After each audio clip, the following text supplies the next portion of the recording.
ராம்ராஜ் வேட்டி வார கொண்டாட்டம் ரூபாய் 695க்கு கலர் ஷர்ட்டுடன் வேட்டி ஜனவரி 1 முதல் 7 வரை. யாரெல்லாம் போரை வெறுப்பாங்க? என்னங்க இப்படி கேட்குறீங்க? போர்னா எல்லோருமே வெறுப்பாங்க தானே? உண்மைதாங்க. சரி, போரில் முன்னணி சக்தியாக ஈடுபடுறது யாரு? சிப்பாய்கள். சிப்பாய்கள்னாலே போரை விரும்புவாங்க அப்படின்னு ஒரு அர்த்தம் இருக்கு இல்லையா? ஆனால் உண்மையிலேயே இந்த உலகத்தில் சிப்பாய்கள் போரை வெறுக்கிற மாதிரி வேற யாருமே அந்த அளவுக்கு வெறுத்திருக்க மாட்டாங்க அப்படிங்கிறாரு அமெரிக்காவுடைய முன்னாள் தளபதியான டேமி ஹேங்க்ஸ். அந்த அளவுக்கு போர் சிப்பாய்களுடைய வாழ்க்கையும் பாதிப்படைய செய்து, முக்கியமாக பாசிசத்தை நிறுவுவதற்காக உருவாக்கப்படுகின்ற போர்கள் என்னெல்லாம் விளைவுகளை ஏற்படுத்தியிருக்கு, பாசிசம்னா என்ன, நிறைய கேள்விகள் இருக்கு இல்லைங்களா? எல்லாவற்றையுமே இன்றைய முசோலினி அத்தியாயத்தில் நம்ம விரிவாக பார்க்கலாங்க. நான் உங்கள் சகோ சே த இளங்கோவன். நிகழ்ச்சிக்கு போகலாம்.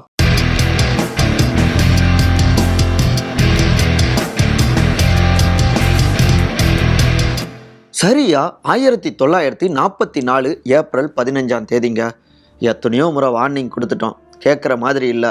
என்ன ஆனாலும் சரி, இன்னைக்கு நம்ம மிஸ் பண்ணிடக்கூடாது, என்னன்னு பார்த்துடணும், ஒரு கை பார்த்துடணும். அந்த 2 இளைஞர்களும் அப்படி தான் பேசிக்கிட்டாங்க. கையில் ஒரு புத்தகத்தோடு ஒரு காருக்காக அந்த 2 பேரும் காத்துக்கிட்டே இருக்காங்க.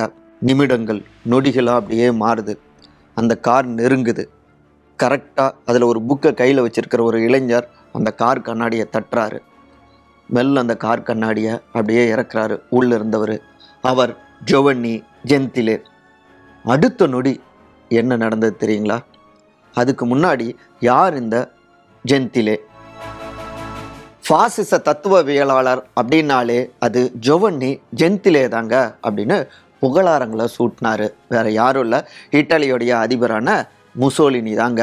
சரியா 1932 பாசிச கோட்பாடு அப்படிங்கிற ஒரு புத்தகத்தை, ஒரு தத்துவத்தை முசோலினி வடிவமைக்கிறாரு. அதில் முன்னணி சக்தியாக, முதன்மை சக்தியாக இருந்தவர் தான் இந்த ஜென்திலேங்க.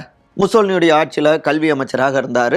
அவர் கல்வியில் கொண்டு வந்திருந்த சீர்திருத்தங்கள் எல்லாவற்றையுமே இன்றைக்குமே ஜென்திலே சீர்திருத்தங்கள் அப்படின்னும் இன்றைக்கு இத்தாலியில் பேசப்படுதுங்க. இன்னும் சொல்லப்போனால் முசோலினியுடைய ஆட்சி 1943க்கு பிறகு முடிவுக்கு வந்த பிறகும் கூட முசோலினியுடைய அதி தீவிரமான ஆதரவாளராக இருந்தவர் தான் இந்த ஜென்திலேங்க. ஸோ பாசிசம் தான் முசோலினியுடைய அந்த தத்துவம். அந்த பாசிசம் தான் எல்லோரையுமே போட்டு தாக்குனது, குறிப்பாக எளிய மக்களை. அந்த பாசிசத்தை உருவாக்கிய ஒருத்தர் தான் இந்த ஜென்திலே. சரி, பாசிசம்னா என்ன? சுருக்கமாக சொல்லணும்னா எல்லாவற்றையும் ஒற்றை அடையாளத்துக்குள்ளார கொண்டு வருவது, தாங்கள் தான் ஆள பிறந்தவர்கள் அப்படின்னு ஏழை எளிய மக்களை, பல்வேறு மொழி இன மக்களை ஒடுக்குவது, இப்படி ஒரு ஒடுக்குமுறையுடைய ஒரு அரசியல் அடையாளம் போல அதை சரின்னு சொல்லப்படுகின்ற ஒரு அடையாளமாகவும் பாசிச தத்துவத்தை சொல்லுவாங்க. அதையும் கடந்து ஒரு உதாரணம் நம்ம சொல்லணும் அப்படின்னா, ஒரு தேசத்தை ஆளும் சக்தியாக, வல்லமை மிக்க தேசமாக படைக்கக்கூடிய சக்தி யாருக்கு இருக்குது அப்படின்னா, ஒரு மிக பலம் வாய்ந்த சிறந்த தேசமாக படைக்கக்கூடிய சக்தி யாருக்கு இருக்குது அப்படின்னா, அது பள்ளிகளுக்கு மட்டும்தான். ஒரு ஸ்கூல் தான் ஒரு தேசத்தையே சூப்பராக உருவாக்கும். ஆனால் அந்த பள்ளிகளில் படிக்கக்கூடிய மாணவ மாணவியருக்கு கல்வியை கற்பிக்கக்கூடிய மன வலிமையோ, அந்த போதனை திறனோ, அந்த சக்தியோ, கல்வி கற்பிக்கக்கூடிய அடிப்படையிலான அந்த மன வலிமையோ உள்ளிட்ட எதுவுமே பெண்களுக்கு இல்லை. அதாவதுங்க, ஆசிரியர் தொழிலுக்கு பெண்கள் லாய்க்கில்லை, அவங்களுக்கு கொஞ்சம் கூட தகுதி இல்லை அப்படிங்கிறது தான் பாசிச தத்துவத்தில் ஒரு சின்ன உதாரணம். ஜென்திலேவுடைய தத்துவம் இதெல்லாம் மையப்படுத்தி தான் இருக்குது. பாருங்கள், இதிலேருந்தே நீங்கள் புரிஞ்சிக்கலாம் எந்த அளவுக்கு மோசமாக பாசிசம் பிரிவினையை பேசுது, ஆதிக்கத்தை நிறுவுது, ஒரு கொடூரத்தை நிகழ்த்துது அப்படிங்கிறத புரிஞ்சிக்கலாம். இன்றைக்கி நம்ம உலகம் முழுக்கவே பள்ளிக்கூடங்களில் பார்க்குறோம். ஆண் பெண் ஆசிரியர்கள் சிறப்பாக செயல்பட்டாலும் கொஞ்சம் கூடுதலாக பெண் ஆசிரியர்கள் அவங்க மாணவ செல்வங்களோடு நெருக்கமாக இருந்து அந்த போதிக்கிறதுல மிக சிறப்பு வாய்ந்தவங்களாகவும் இருக்காங்க. பெண் ஆசிரியர்கள் நமக்குமே எத்தனையோ பேருக்கு நம்ம உடனே மைண்டில் என்ன வரும்? டீச்சர், அவங்க ஞாபகம் தான் வரும். அந்த அளவுக்கு நமக்கு ஒரு இன்னொரு அம்மா போலவே இருந்து நல்ல விஷயங்களை பள்ளிக்கூடங்களில் கற்றுக் கொடுக்கக்கூடியவங்க பெண் ஆசிரியர்கள் தான். ஆனால் பாசிசம் என்ன சொல்லுது? பெண்களா? அவங்களுக்கு ஒன்றுமே வாய்ப்பு இல்லைங்க, சொல்லிக் கொடுக்குற சக்தியே கிடையாதுன்னு சொல்கிறாங்க. இதுதாங்க ஒரு சின்ன உதாரணம். இப்படிப்பட்ட ஃபாசிசம் தான் இந்த உலகத்துக்கு ஒரே பொருத்தமான தத்துவம் அப்படின்னு தூக்கி பிடிச்ச ஒருத்தர் கொண்டாடுறாருனா யார்? முசோலினியோடைய ஆட்சி அப்படின்னா என்னத்தை நம்ம சொல்ல? அப்படிப்பட்ட ஒரு ஃபாசிஸ்டை வடிவமைச்சவர் தான் இந்த ஜென்திலே. இந்த ஜென்திலேவை கொல்றதுக்காகத்தான் சோசலிஸ்டுக்காரர்கள், அதாவது கம்யூனிஸ்டுகள் துடிச்சிட்டு இருந்தாங்க. குறிப்பாக 1944ஆம் ஆண்டு சரியாக மார்ச் 30ஆம் தேதி ஜென்திலேவுக்கு ஒரு கடிதம் வருதுங்க. அப்படியே ரொம்ப ஹாயாக அப்படி இருந்துட்டு, என்ன லெட்டரா அப்படின்னு அவர் அதை பிரித்து படிக்கிறாரு. உங்ககிட்ட நாங்கள் எத்தனை முறை சொல்லிகிட்டு இருக்கோம், சும்மா இருக்க மாட்டிங்களா? எப்போ பாரு ஃபாசிசம் தான் சூப்பர்னு சொல்லிக்கிட்டே இருக்கீங்க. ஃபாசிசம் எவ்வளோ மோசமானது தெரியுமா? ஏழை எளிய மக்களை எந்த அளவுக்கு அது துன்புறுத்துது தெரியுமா? அப்படிப்பட்ட மோசமான கொள்கையை தூக்கி பிடிச்சிக்கிட்டு இருக்கீங்க. இது தப்புன்னு போராடிய 5க்கும் மேற்பட்ட சோசியலிஸ்டுக்காரர்களை, புரட்சியாளர்களை, அப்பாவி மக்களை நீங்கள் கொன்று இருக்கீங்க. உங்களுக்கு எவ்வளோ ஆணவம் இருக்கும்? காம்போத்தே மார்த்தேவில் கொல்லப்பட்ட அந்த தியாகிகளுடைய உயிருடைய மதிப்பு உங்களுக்கு தெரியுமா? சொல்லிக்கிறோம், இப்போ சொல்லிக்கிறோம், இன்னும் 2 நாள் உன்னை கொல்லாமல் நாங்கள் விட மாட்டோம் அப்படின்னு அந்த மிரட்டல் கடிதம் அப்படியே நீளுகிறதுங்க. இது மாதிரி நான் 1000 மிரட்டலை பார்த்துருக்கேன். என்னை ஒன்றும் பண்ண முடியாது அப்படிங்கிறது தான் ஜென்திலேவுடைய மனசாக இருந்தது. அதுதான் அவருடைய எண்ணமாக இருந்தது. நான் பார்க்காத ஆயுதமா மிரட்டல் கடிதமா அப்படிங்கிறது. ஆனால் ஒன்று புரிஞ்சுக்கணும், அதிகாரத்துடைய உச்சத்தில், ஆணவத்துடைய உச்சத்தில் ஒருத்தர் இருக்காரு அப்படின்னா அவருடைய தலைக்கணமே அவரை அழிவுக்கு கொண்டு வந்துடும். அதற்கு ஜென்திலேவுடைய வாழ்க்கையும் ஒரு உதாரணமாக நம்ம சொல்லலாம். சரி, அந்த 5 தியாகிகள் அப்படின்னு குறிப்பிடுறாங்க இல்லையா? அந்த 5 தியாகிகளுக்கு என்ன நடந்தது? இட்டாலியன் சோஷியல் ரிபப்ளிக் 2ஆம் உலகப் போர் சமயத்தில் ஹிட்லரும் முசோலினியும் சேர்ந்து உருவாக்கிய ஒரு படைங்க. 2ஆம் உலகப் போருடைய முடிவுக்கு பிறகு இத்தாலி நேசப்படைகள் கிட்ட சரணடைஞ்ச பிறகு இந்த படை கலைக்கப்பட்டது. அது பின் வரலாறு. சரி, இந்த படையுடைய தளபதி தான் என்ரிகோ அதாமி ரோசி. புளோரன்ஸ் பிராந்தியத்துடைய பாதுகாப்பு அதிகாரியும் கூடங்க இவரு. இந்த புளோரன்ஸ் பகுதியில் இருக்கக்கூடிய ஒரு சிறு நகரம் தான் காம்போத்தே மார்த்தே அப்படிங்கிற இந்த நகரம். இங்கே இயல்பாகவே சோசியலிஸ்ட் கட்சிக்காரர்களுடைய, அதாவது கம்யூனிஸ்டுகளுடைய ஆதிக்கம் அதிகம். இந்த ஏரியாவில் தான் சரியாக 1944 மார்ச் 6ஆம் தேதி வெற்றியோ அப்படிங்கிற ஒரு சிறு நகரத்தில் ஃபாசிஸ்டுக்காரர்களை, அந்த கொள்கைக்காரர்களை தேடி பிடிச்சு போய் துரத்தி கொள்கிறாங்க சோசியலிஸ்ட் கட்சிக்காரர்கள், அந்த ஆதரவாளர்கள். சும்மா இருப்பாங்களா ஃபாசிசவாதிகள்? இதற்கு பழி வாங்கணும் அப்படின்னு துடிச்சிட்டு இருக்காரு ரோசி. சோஷலிஸ்ட்டுகளை போட்டு தள்ளுறது மட்டும் கிடையாது, இத்தாலியோடைய படைகளில் பொதுமக்களை சேரணும், அவங்க சேர்ந்தே ஆகணும் அப்படின்னு அந்த வேலைகளும் ஒரு பக்கம் நடந்துட்டு இருக்கு. இந்த கட்டளைகள் உப தளபதிகளுக்கும் கொடுக்கப்படுது. அவங்களும் ஊராக போய் பொதுமக்களை இராணுவத்தில் படையில் சேர்த்துறதுக்கான வேலைகளில் ஈடுபடுறாங்க. கட்டாயப்படுத்தியும் அதை பண்ணிக்கிட்டு இருக்காங்க. இந்த நிலையில தான் உப தளபதிகள் சிலர் தளபதி வெற்றியோ நகரத்திலேருந்து வரோம், அங்கே மட்டும் சிலர் நம்ம படையில் சேர மாட்டேன் அப்படிங்கிறாங்க, நீங்கள் வந்தால் தான் முடியும் அப்படின்னு சொல்ல, அப்படியா, நாம் சொல்லியும் கேட்காம அங்கே இருக்காங்களா, யாருங்க அவங்க, வாங்க பார்க்கலாம் அப்படின்னு இவரும் புறப்பட்டு அங்கே போகிறாருங்க. அப்படியே அந்த பெரு மைதானம் அமைதியாக காட்சி தருது. ஒரு 5 இளைஞர்கள் மட்டும் அப்படியே கைகள் கட்டப்பட்டு நிறுத்தப்பட்டிருக்காங்க. பின்பக்கமாக அப்படியே கட்டப்பட்டு போகிறாரு. என்ன நினச்சிட்டு இருக்கீங்க? ஏன் படையில் சேர மாட்டிங்களா? அவ்வளோ திமிரா அப்படின்னு ரோசி மிரட்டுறாரு. பதில் இல்லை. ஏன் சேர மாட்டீங்க? அதுக்கும் பதில் இல்லை. ஒரு அதிகாரி வந்திருக்கேன், அப்பயும் சேர மாட்டிங்களா? இதுக்கும் 5 இளைஞர்கள்கிட்ட பதில் இல்லை. அதாவது பதில் சொல்ல மறுத்துருக்காங்க, மௌனமாக இருக்காங்க. அதிகாரம் செலுத்துகிறவங்க முன்னாடி மௌனமாக இருப்பதே ஒரு பெரும் ஆயுதம் தான், பெரும் பதிலடி தான். ஆணவம் பிடிச்சவங்களால அதை தாங்கிக்க முடியுமா? உச்சபட்ச கோபத்துக்கு போகிறாரு. இவ்வளோ நான் கேட்டுட்ருக்கேன், எனக்கு பதில் சொல்ல மாட்டிங்களா அப்படின்ட்டு உங்களை கொல்ல போகிறேன் அப்படின்னு மிரட்டுறாரு. அப்பயும் அவங்க பதில் சொல்லலை. ஓ, நீங்களாம் புரட்சிக்காரர்களா, கலகம் செய்கிறீங்களா, வாங்க அப்படின்னு சொல்லி அவங்க எல்லோரையும் இத்தாலியோடைய இராணுவ தீர்ப்பாயத்துக்கு கூப்பிட்டு போகிறாங்க. உங்கள் எல்லோருக்குமே நான் மரண தண்டனை விதிக்கிறேன் அப்படின்னு ஒரு மோசமான தீர்ப்பை எழுதுகிறாங்க. அதுக்கப்புறம் தான் காம்போ அந்த ஏரியாவுக்கு கூப்பிட்டு வந்து அந்த மைதானத்தில், திறந்த மைதானத்தில் அவங்கள நிறுத்தி இப்போவாது சொல்லுங்கன்னு கேள்விகள் கேட்கப்படுது. ஆனாலும் அந்த 5 புரட்சியாளர்களும் இளைஞர்களும் அமைதியே தங்களுடைய பதிலாக கொடுக்குறாங்க. அவங்களுடைய மௌனம் இந்த கொடூரமான அதிகாரியுடைய கோபத்தை உச்சிக்கே கொண்டு போகுது.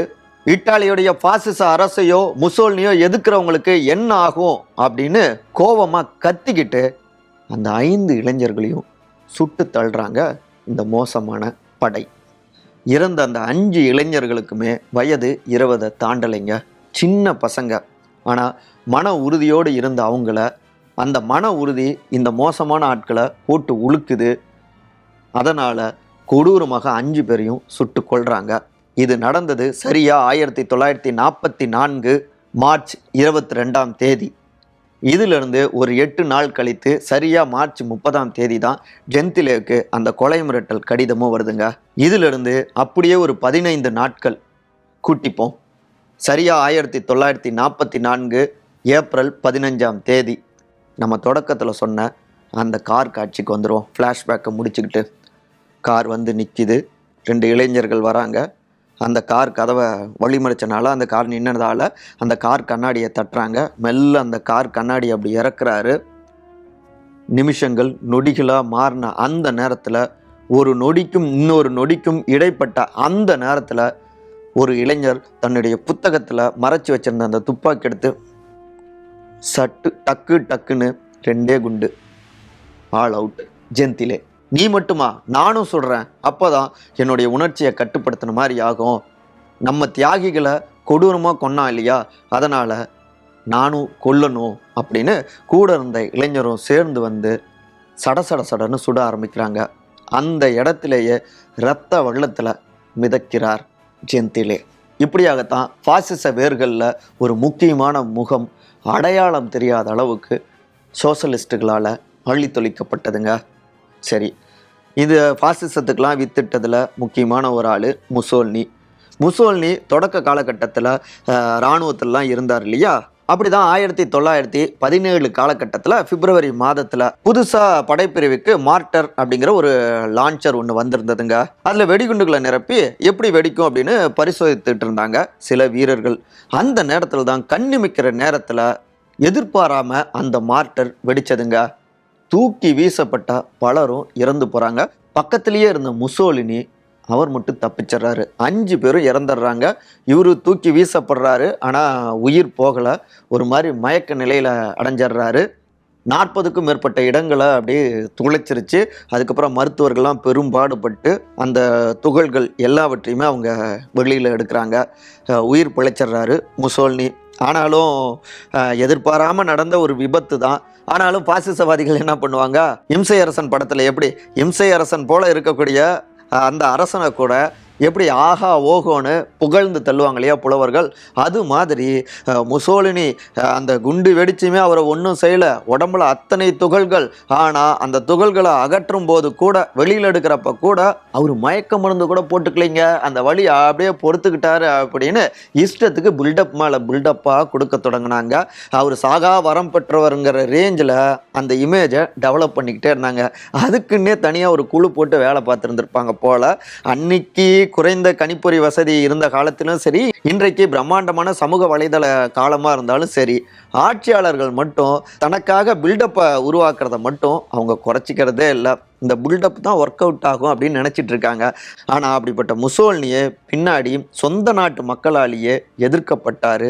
அட்லாஸ்ட் இறந்த பிறகும் கூட அவருடைய உடல் மக்களால் கல் வீசி அடிக்கப்பட்டு கொண்டே இருந்தது. அந்த அளவுக்கு மக்களுடைய கோபம் இருந்தது. தவறான ஆட்சியாளர்கள் இவை எல்லாவற்றையும் புரிஞ்சுக்கணும். சரி, முசோலினிக்கான பில்டப்புகள்லாம் இப்படிலாம் உருவாக்கப்பட்டது. முசோலினியோடைய காலத்திலேயே அவர் தொடக்கத்தில் அந்த கிட்டத்தட்ட 18 மாதங்களுக்கு மேலே இராணுவ பயிற்சியெல்லாம் ஈடுபட்டிருந்தார்.